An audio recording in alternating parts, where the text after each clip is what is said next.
Hello viewers, আজকে দেখাবো একটি ডিজেল ইঞ্জিনের কমন রেল ফুয়েল ইনজেক্টর, এর বিভিন্ন উপাদান এবং একটি ফুয়েল ইনজেক্টর কী কী কম্পোনেন্টসের সমন্বয়ে গঠিত সেটি আজকের ভিডিওতে আপনাদের বোঝানোর চেষ্টা করব।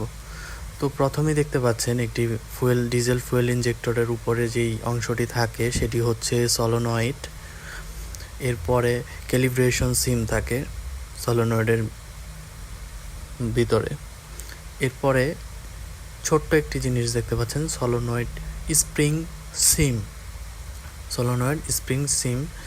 এরপরে দেখতে পাচ্ছেন লম্বা যেই জিনিসটি সেটি হচ্ছে সলোনয়েড স্প্রিং। এরপরে সলোনয়েড ভালভ দেখতে পাচ্ছেন। এরপরে ছোট্ট একটি জিনিস সেটি হচ্ছে হাফ বল ভালভ। এরপরে একটি জিনিস দেখতে পাচ্ছেন সেটি হচ্ছে ভালভ সিট রিটেইনিং নাট, এটি হচ্ছে একটি নাট। এরপরে ভালভ সিট, এরপরে নব সিম, নব স্প্রিং, প্রেসার স্প্যান্ডেল,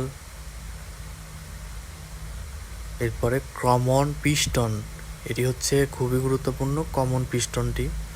এরপরে একদম শেষে যে জিনিসটি দেখতে পাচ্ছেন যেটা দিয়ে মূলত ডিজেলটি ইনজেক্ট করা হয় সেটি হচ্ছে নজেল ছাড়া কোনো ইনজেক্টরই হয় না মূলত। এই ছিল আজকের ভিডিওতে। আশা করি এই ভিডিওটি ভালো লাগবে এবং আপনারা এই ভিডিওটি দেখলে খুব সহজেই একটি কমন রেল ডিজেল ফুয়েল ইনজেক্টরের ভিতরে কী কী থাকে সেটা সহজেই বুঝতে পারবেন। আর চ্যানেলটি অবশ্যই সাবস্ক্রাইব করে পাশে থাকবেন।